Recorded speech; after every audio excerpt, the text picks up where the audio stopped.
Bonjour et bienvenue sur mon podcast La quête de l'équilibre. Je m'appelle Nathalie Ross, je suis auteure et astrologue et passionnée par les animaux. Vous trouverez ici plein d'informations sur les cycles lunaires, notamment des podcasts sur les nouvelles lunes et pleines lunes, mais pas que. On parle aussi de divers sujets, notamment reliés au développement personnel, à l'actualité aussi parfois, au transit planétaire et aussi à l'apprentissage de l'astrologie, mais également des podcasts aussi qui arriveront sur nos amis les animaux et la symbolique qu'on leur accorde dans la spiritualité. En tout cas, je vous souhaite la bienvenue. Si ce podcast vous plaît, n'hésitez pas à le noter sur Apple Podcast. Vous pouvez aussi l'écouter sur YouTube et commenter directement. Je veille à répondre à un maximum de commentaires. En tout cas, j'espère que vous êtes bien installés et je vous souhaite maintenant une très bonne écoute. Bonjour, j'espère que vous allez bien. Je suis heureuse de vous retrouver aujourd'hui pour un nouveau podcast sur la pleine lune qui aura lieu dans le signe de la Vierge le mardi 7 mars 2023 à 13h38 pour l'heure de Paris. Donc la dernière fois, j'ai fait un podcast sur la nouvelle lune en Poisson et il me semble que j'ai dit quelque chose et que j'ai fait une erreur parce que là, en ayant la carte de la nouvelle lune, de la pleine lune, sous les yeux, je vois qu'au moment de la pleine lune, donc au moment pile où la lune se met à 16°40 du signe de la Vierge pour être opposée à 16°40 du signe des Poissons par rapport au soleil, Saturne sera dans le signe des Poissons. Donc cette pleine lune, elle se fait avec Saturne qui est déjà dans le signe des Poissons. Il sera à 0°00, donc il viendra tout juste d'entrer. Et ça coïncide exactement avec le moment de la pleine lune. Donc je trouve ça un peu dingue. Et on va voir ensemble quels sont les effets de cette pleine lune. Donc quand on pense pleine lune, il faut toujours se remémorer qu'on est 14 jours après une nouvelle lune. Cette nouvelle lune, elle a eu lieu dans le signe des Poissons. Parfois, pour bien comprendre les choses, c'est utile de réécouter le podcast sur la nouvelle lune précédente parce que on est dans la phase de bilan. Donc une nouvelle lune dans le signe des Poissons, on prend un nouveau départ par rapport à nos rêves, par rapport à tout ce qui est relié à l'invisible, par rapport à notre intuition. Il faut vraiment suivre son intuition. Le signe des Poissons, c'est un signe nébuleux, c'est le signe le plus déconnecté des réalités du zodiaque. Donc forcément, son moteur, il le trouve dans des choses qui ne sont pas palpables, c'est-à-dire les émotions, les ressentis, l'intuition, les rêves, les cauchemars, etc. De ce fait, cette pleine lune, elle arrive comme le moment de bilan parce qu'on est vraiment à la moitié de la lunaison. Dans 14 jours, ce sera la nouvelle lune dans le signe du Bélier. Et donc, à partir de là, on sait que la pleine lune est faite pour faire preuve d'objectivité. Et l'objectivité, si vous voulez, c'est symboliquement relié au fait que la lune, elle nous présente tout son disque, donc elle est visible. On peut pas cacher les choses quand on est visible. Et donc, du coup, cette objectivité, elle se fait dans le signe opposé au signe des Poissons, le signe de la Vierge. Alors, j'insiste, pour les personnes qui veulent vraiment comprendre l'impact des lunaisons sur leur thème, je vous invite à acheter mon livre Astrologie de la Lune aux éditions Le Lotus et l'Éléphant, parce que j'explique dedans que toutes les nouvelles lunes en Poissons n'ont pas forcément une pleine lune en Vierge. En effet, par exemple, une nouvelle lune en Poisson, elle peut avoir lieu quand le soleil il est à 25 degrés. Et donc, 14 jours après, c'est une pleine lune en Balance qui se fera. Et j'explique vraiment la différence parce que ça a un sens. Vraiment, il n'y a pas de hasard en astrologie. C'est vrai que ça reste une pratique qui est relié à l'ésotérisme et il y a énormément de symbolique et un côté très spirituel, mais en tout cas, dans ma manière d'aborder l'astrologie et d'analyser les thèmes, il y a énormément de logique, c'est-à-dire que ça se base sur l'astronomie et la position des planètes dans les signes, les oppositions, les carrés, les aspects, les harmonies, les dissonances, ça a toujours du sens. Donc le fait qu'une nouvelle lune en Poisson, elle est parfois une pleine lune en Balance ou une pleine lune en Vierge, c'est pas pareil, forcément. Donc, pour le coup, là, on est dans une pleine lune qui est reliée au signe opposé de la nouvelle lune. Donc, il y a un effet assez complémentaire qui se crée puisque les Poissons et la Vierge, ce sont deux signes qui sont tous les deux en quête de perfection. Alors bien sûr, ils sont juste en quête parce qu'ils l'atteindront jamais puisque ça n'existe pas, mais on est sur le côté rationnel et matériel pour la Vierge et on est sur l'esprit très altruiste, invisible et universel pour les poissons. Donc là, cette phase de bilan, elle nous invite à faire preuve d'objectivité concernant des choses qui sont reliées à la matière. N'oubliez pas que l'axe Poisson-Vierge, c'est l'axe qui parle aussi de la santé. Donc la Vierge va plutôt nous parler de la santé physique et les Poissons vont plutôt nous parler de la santé mentale, de la santé intérieure aussi. Tout ce qui ne se voit pas. Le signe des Poissons et Neptune, je crois, symbolise vraiment tout ce qui est de l'ordre des hormones et du système de reproduction aussi. Donc vous voyez, quand on a des sautes d'humeur, par exemple, par rapport aux hormones, donc ça peut arriver à tout le monde, mais c'est vrai que les femmes sont plus sujettes à cela juste parce que nous sommes des êtres cycliques et que nous avons des menstruations, et forcément ça joue sur notre état psychologique. Eh bien c'est quelque chose qui ne se voit pas. D'ailleurs, les maladies et les troubles, parce que c'est pas toujours des maladies qui ne se voient pas, sont injustement parfois ignorés. Parce que tant qu'on n'est pas là en train de souffrir le martyre physiquement, eh bien il y a des personnes qui peuvent penser que soit on fait du cinéma, soit on exagère, etc. Alors qu'il y a un mal-être qui peut être vraiment présent. Des troubles comme la dépression, par exemple, c'est quelque chose qui est très très grave et qui est à prendre en charge très sérieusement. Donc pourquoi je vous parle de l'axe de la santé ? Parce que justement, le fait d'être à la pleine lune en Vierge, ça pourrait éclairer et mettre en évidence des choses qu'on n'aurait pas forcément remarquées sur notre santé. Alors quand je vous dis ça, je suis pas en train de vous dire qu'on va tous devenir malades ou je sais pas quoi. C'est pas du tout ça, mais c'est qu'on pourrait remarquer même sur nous des choses qu'on n'avait jamais remarquées, en bien ou en moins bien. Et donc ça nous permettra de tirer un bilan objectif et d'agir par la suite pour régler le problème ou pour continuer d'agir en ce sens pour améliorer les choses. Exemple, une personne qui, depuis la nouvelle lune, ou même avant, a décidé de se reprendre sur le plan alimentaire, eh bien, à la pleine lune, elle peut constater déjà des changements, voir que sa peau est plus, plus harmonieuse, j'ai trop l'habitude de faire l'astrologue, est plus lumineuse, que sa vitalité est meilleure, etc., qu'elle se lève plus facilement le matin. À l'inverse, quelqu'un qui aurait eu une mauvaise nouvelle ou qui aurait eu un état psychologique qui l'a amené à moins bien manger, à moins prendre soin d'elle, à moins faire de sport, etc., la pleine lune, ça peut être la période où on se dit, oula, là, c'est vrai que par rapport à il y a 2-3 semaines, je me sens pas bien, j'ai du mal à me lever, je dors moins bien, etc. Et il n'y a pas de bonne ou de mauvaise réponse par rapport à cela. C'est juste que se rendre compte des choses avec objectivité, ça nous permet de prendre des décisions en conscience par la suite. Et ça, c'est toujours le début de l'amélioration, peu importe où nous en sommes dans notre processus d'évolution. Donc là, j'ai donné cet exemple-là, mais ça peut se ressentir aussi dans le travail. Quelqu'un qui est beaucoup moins productif, quelqu'un qui sent qu'il y a du stress, etc. Ça dépend de votre thème, bien évidemment. Mais cette lune qui est dans le signe de la Vierge, elle est en harmonie avec Uranus. D'ailleurs, le Soleil est aussi en harmonie avec Uranus. Et Uranus, il est en Taureau depuis 2019. C'est l'astre qui nous parle du changement. Donc, cette pleine lune, elle est là pour nous faire prendre conscience de quelque chose et nous inviter à changer. Seulement, changer, ça ne se fait jamais dans la simplicité, donc c'est pas quelque chose de facile.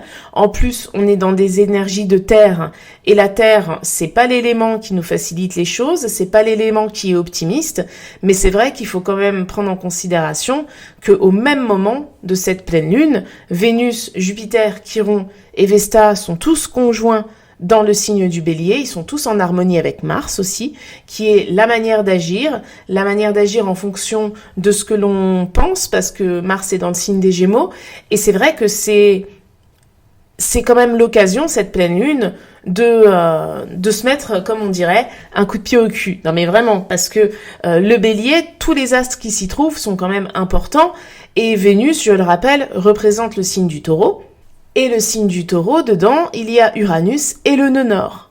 Donc, c'est vraiment vers cette énergie plutôt active que l'on doit tendre. C'est ce qui semble être suggéré par cette pleine lune.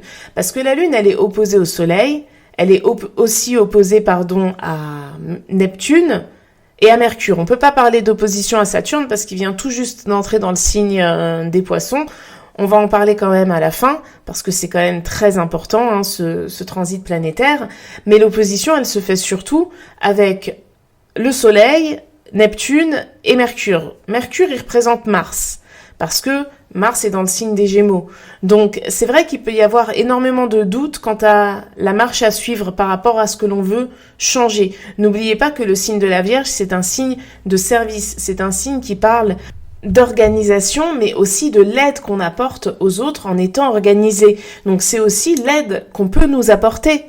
Et si jamais on est bloqué dans un domaine de vie, peu importe lequel, j'ai pris l'exemple du poids, ça peut être vraiment tout. Si on a besoin de se faire aider par un professionnel, si on a besoin de parler peut-être à quelqu'un qui peut être dans notre entourage proche, mais je sais pas pourquoi, je trouve que l'opposition de la Lune à Mercure, elle ne conseille pas de se confier à quelqu'un qu'on connaît. Parce que justement, ça pourrait nous faire perdre, si je puis dire, en objectivité sur le jugement que cette personne pourrait avoir. Parce qu'il y a un historique, on se connaît, etc. Donc, je pense que cette pleine lune, elle invite vraiment, quelque part, pour ce changement qui est suggéré par la présence d'Uranus dans le signe du Taureau, à sortir de notre zone de confort sur le plan social. Et c'est pas agréable. C'est pour ça qu'il y a un carré de la Lune à Mars en Gémeaux. Parce que c'est pas agréable de faire ça, c'est tellement plus confortable d'être en terrain conquis et de savoir vers quoi on va. Mais vous voyez, il y a ce qu'on appelle un quinconce de la Lune à Jupiter, de la Lune à Vénus, de la Lune à Chiron et de la Lune à Vesta.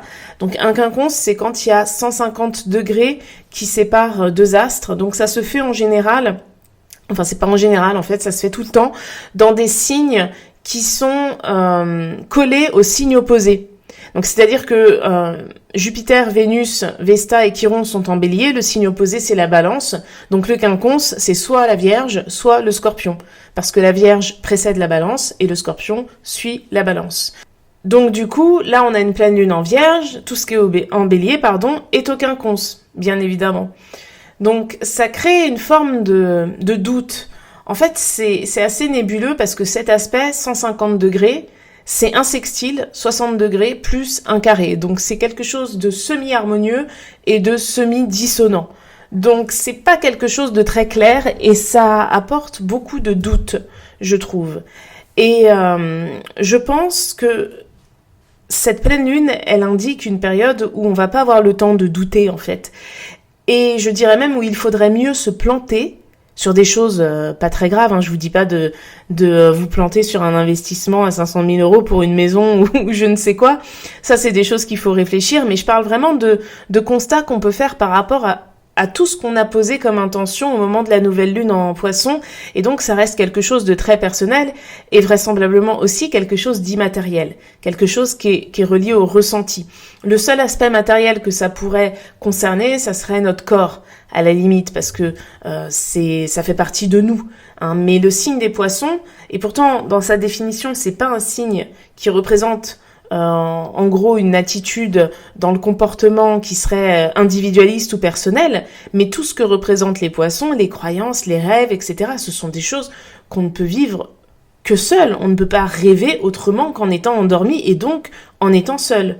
D'ailleurs, le signe des Poissons représente le sommeil. Donc si vous constatez que en ce moment vous avez un sommeil qui est pas optimal, faut vous poser la question pourquoi. C'est certainement une habitude que vous avez qui l'atténue, ou alors peut-être que c'est un souci de santé, même si c'est pas très grave. Et cette pleine lune, c'est vraiment le meilleur moment pour se focaliser sur ce genre de questions. Et si besoin, allez consulter un spécialiste dans le domaine qui nous concerne et duquel on a besoin de réponses. Donc c'est vraiment quelque chose de très intime, de très personnel. Et quand je dis que la Vierge c'est un signe d'aide et un signe de service, si je puis dire, eh bien c'est que sa manière d'organiser les choses, c'est quelque chose effectivement qui est assez personnel, mais c'est quelque chose qui bénéficie à tout le monde. Par exemple, on va prendre l'exemple d'un médecin. Vous avez un rendez-vous chez le médecin, vous arrivez à l'heure. Alors c'est agréable pour vous, vous êtes à l'heure, mais c'est aussi agréable pour le médecin, c'est aussi agréable pour les autres patients qui arrivent après. On a tous vécu ça, aller chez le médecin et apprendre qu'il y avait du retard. Donc ça peut être de la faute du médecin, des patients qui sont arrivés trop tard, mais au final, on s'en fout, il y a du retard. Donc ce que symbolise la Vierge, c'est la notion d'ordre. Donc l'ordre, oui, c'est quelque chose qui est personnel et qu'on s'inflige, si je puis dire, pour être ordonné chez soi, mais quand on est ordonné, dans la société, on pèse moins sur les autres. Ça, c'est clair. Hein, donc c'est dans ce sens-là que la Vierge représente aussi tous les métiers d'ailleurs du médical, et tous les métiers de conseil, parce que elle est de bons conseils, justement, la Vierge. Donc cette pleine lune, elle sera de bons conseils. Hein. Et elle suggère un changement avec l'harmonie à Uranus. Et oui, elle est opposée à Neptune, parce que Neptune est en Poisson, et la lune dans le signe de la Vierge, elle est très objective, parce qu'elle est reliée à quelque chose de concret, tandis que Neptune, dans son signe, mais il est tellement à l'aise, il est dans le côté nébuleux de l'esprit, au fin fond de l'inconscient, on n'est pas du tout dans quelque chose de concret. Donc là, c'est, si vous voulez, la lune qui représente quand même la notion de protection aussi, c'est la protection que l'on cherche à avoir, hein, c'est la famille, la lune. Hein. La première protection qu'on est censé avoir dans ce monde, c'est quand même la famille.